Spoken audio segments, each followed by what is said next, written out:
This is Chai Tea UK.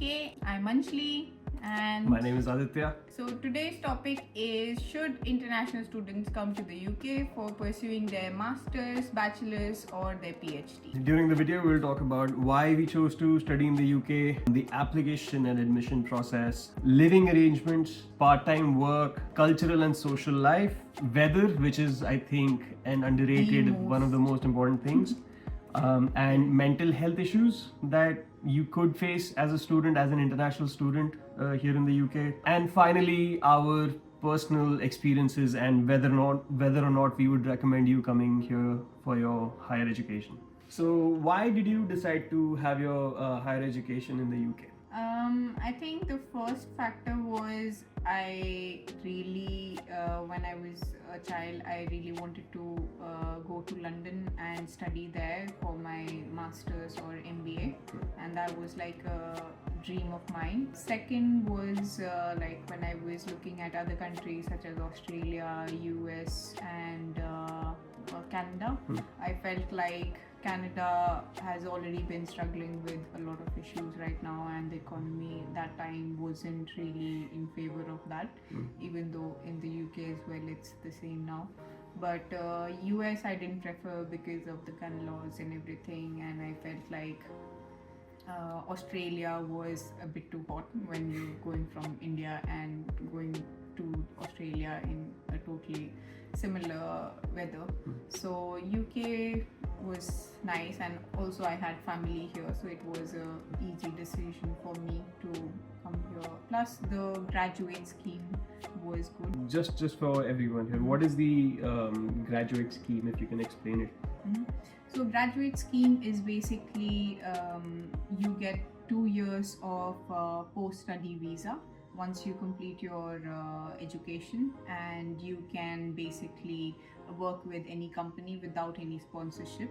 And after your 2 years are over, you have to find a company for a sponsorship license and then work with them. But for 2 years, you are free to work with any company without having the pressure of finding a sponsored license company. For me, I think the number one priority was costs. So if you compare the UK with the US, for example, or Australia, education here in the UK was a lot more affordable than some of the other universities in these countries. The second part was how close it is to India back home as compared to the US or Australia. It takes about 8.5 hours, 9 hours to reach India from London. Whereas if you're in the US, it's I think 18 hours or something like that. So it's kind of like the double. Yeah, so the distance also plays a huge role. So the next question is, which university, which course, and how did we go about it in selecting our first university? So for me, I went to Brunel University, London, which is in the south of London, for my master's in marketing. I was already working in the marketing industry, and my specialization was towards digital marketing, so that's what I chose. I've always been told as a kid to do your master's from abroad while you do your bachelor's in India, so that was the thought process. Why? One of the reasons was, again, affordability. Brunel is one of the more affordable universities in the UK and especially in London. It's got a pretty good course for a business school.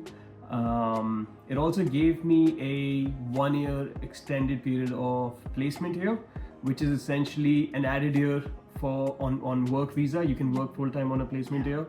And then once that is over, you can apply for a 2-year post-study work visa as well. So that's one extra year there. I think that's a really nice option. Not many universities give that. Yeah.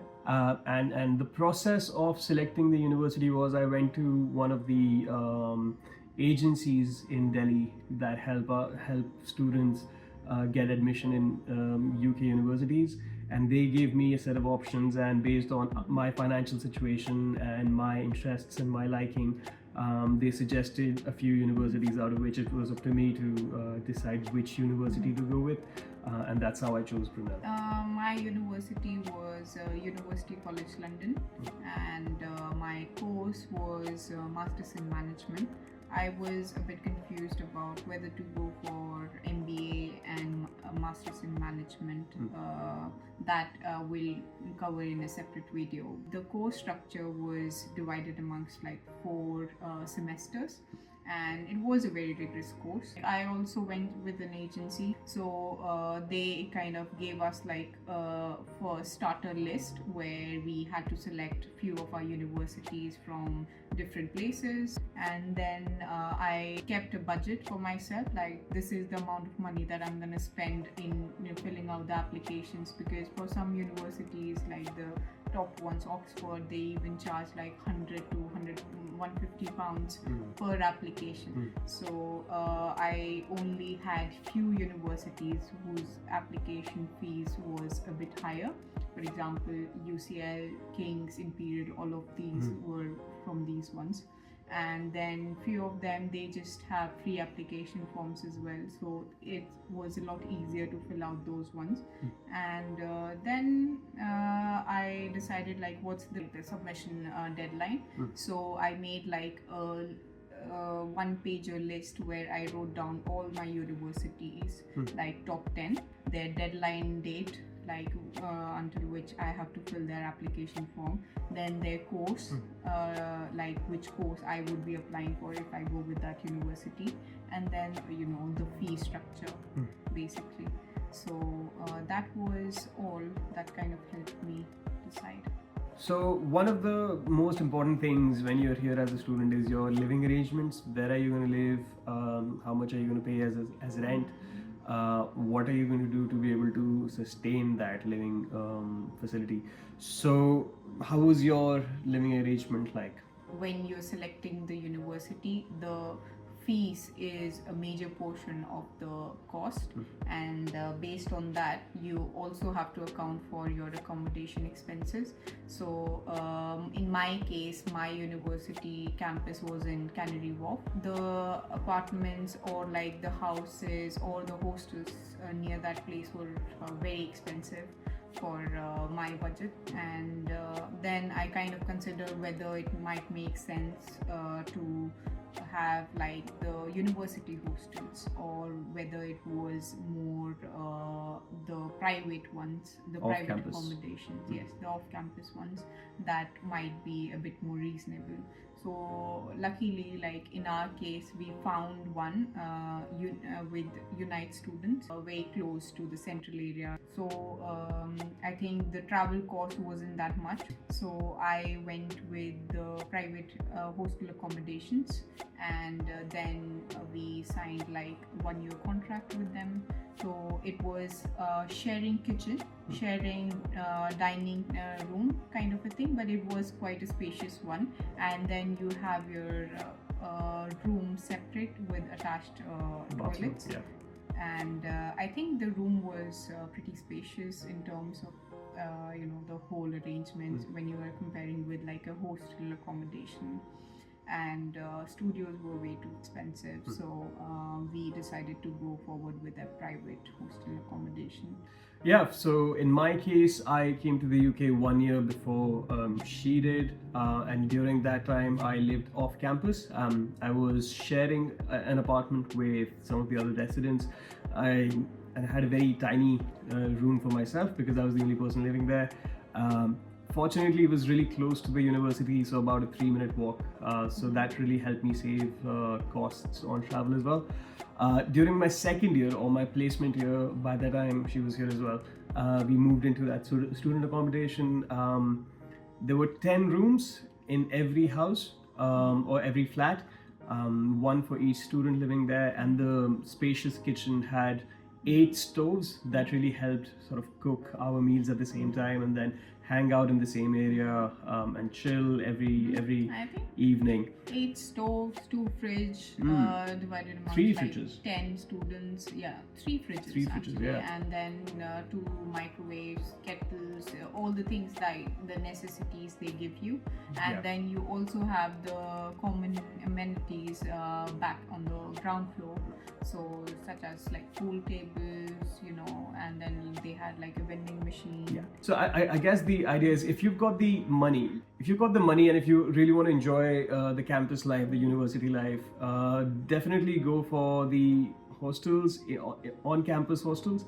But if you want to save some costs and still want to enjoy being a part of that student community, student accommodation providers like Unite Students do a pretty good job. It also provides you with that availability of experience of living in a diverse accommodation. So in our case, we were 3-4 Indians on that in that flat, and then there were people from different countries living there with us as well. So just living with them for a year was really helpful in understanding how different cultures work, how different communities work. And that gives you a pretty good taste of what London really is, which is really diverse and full of people from different countries. So that could be a good gateway for you towards your life in the UK, in London, moving forward. So next we have on the list is part-time work and finances. First of all, regardless of how rich or unrich you are, you have to get a part-time job if you're a student in the UK, just because of how expensive things are. Even if, let's say, you come with some financial backing, it's good to have a part-time job, not just financially also, but also in terms of interacting with other cultures. For that, I would say the location of your university or wherever it is that you're living is very important, because that plays a huge role in you getting a part-time job quickly. For example, for myself, Brunel University is not really in the middle of London, so there are a lot less job opportunities for students trying to look for part-time job. But if you look at the universities, and every university typically has their own job center or job portal, where businesses or local stores, they have their jobs advertised on that. So that could be a good way for you to look for a part-time job that typically pays higher than the minimum wage, and also if that has anything to do with your master's or bachelor's degree, that's a good starting point to have some experience while you're studying. I tried looking at different kind of jobs and applying everywhere, almost looking at the university portal. So every university mostly has their own portal where they post like these part-time jobs. However, I tried it, but it didn't work out for me. Then I looked at like Indeed and all of these places, and usually the places where you easily get a part-time is these grocery stores, working as part-time associate, and retail stores such as Zara, H&M, TK Maxx. So these are the local ones, and you can also go to the cafes or something, and then look if they need any help.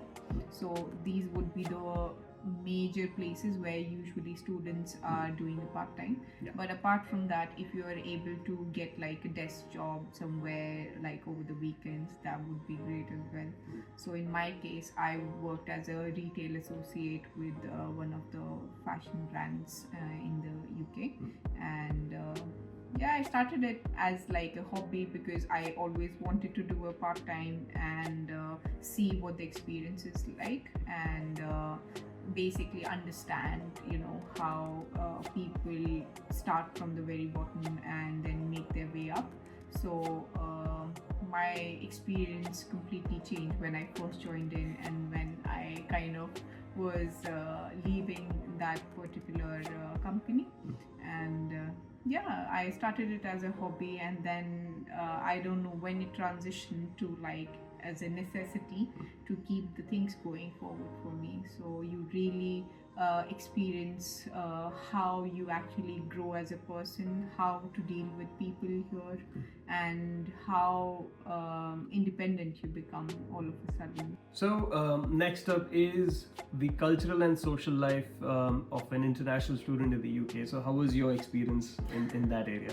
I think in the UK, you just see people having a round of beer everywhere. Like the beer culture is massive here. Those who don't drink usually go with like mocktails or soft drinks. yeah, like you do see that you might be feeling pressure to, start drinking when you're here, but hold on and see if it's actually worth it. And then definitely there are always new experiences in a new country. But even then, like, people are quite accommodating, quite understanding. So Yeah. if you don't want to drink, Yeah. they won't force you into drinking that much. It's an indirect pressure that you might feel, like, because everyone around you is drinking, and socializing that way. Then a lot of people usually fall into that problem. In terms of social life, you get to meet a lot of different people from around the world. London is like global city, and when you come here, you actually see it from your eyes when you're just walking down the street, and then you see like 5 different people from different backgrounds, all having fun. And if someone is an introvert, people who can't make friends easily, what would you suggest they do? Yeah, so you have different societies in a university or your college. So make sure you check out all the societies that your college or university may be having. For example, I joined in a consulting society, since that was one of the societies closely relevant to my course. And I then kind of took advantage of that, worked with a startup company because of that reason, and made some really good contacts.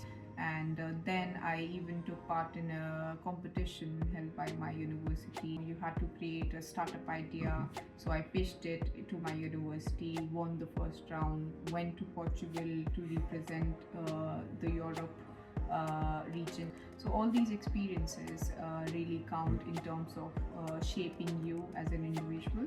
So when you're even looking for jobs or interviewing, these kind of skills really add up, and socializing is always going to be part of finding a good job. England and the UK in general is infamous for rains and grey skies all the time. During the winters, it gets dark really, really quickly, and the sun doesn't rise until 8 in the morning, maybe. So you see a lot of darkness, a lot of grey skies, and things like that. Because of which, yes, the weather is cool as compared to India or Pakistan or any of the other South Asian countries, for example. But that also means that you don't get enough sunlight. As a result, there's that vitamin D deficiency. In general, your mood can get a bit dull at times. And yeah, you don't go out that much, especially because of these things. It's always raining. And it gets quite windy as well.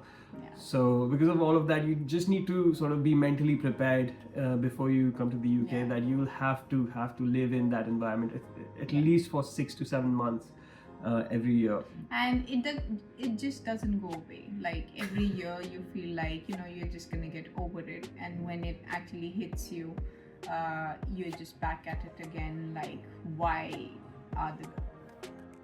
is it so depressing? But at the same time, the summer here is amazing, and you just have to consider the pros and cons, because there are always going to be places where the weather is not going to be suitable, but the lifestyle in that country could be amazing. Yeah. So it's just about picking up what you really like and what you want to prioritize in the future. Yeah.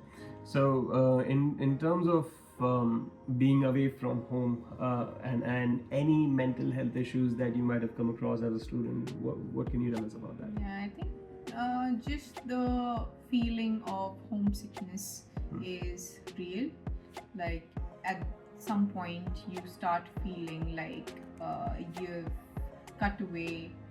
been cut away from your family, and then you're just like one person who's trying to do everything at the same time, and you just have to be there for yourself. Like in our case, we were lucky enough to have each other along the way, and however you in your first year you were managing it all alone by yourself. and might have been like very difficult for you. Yeah, I mean, when you're here by yourself, it gets a bit difficult at times. Usually, if you're surrounded by friends and if Yeah. you're in the university, while also doing your part-time job, you don't get the time to think about these things. But especially on the weekends, being away from family, you do tend to feel homesick Yeah. every now and then. Which is normal, and that's a part of moving growing out up. and growing up into an adult, right? So which is absolutely fine.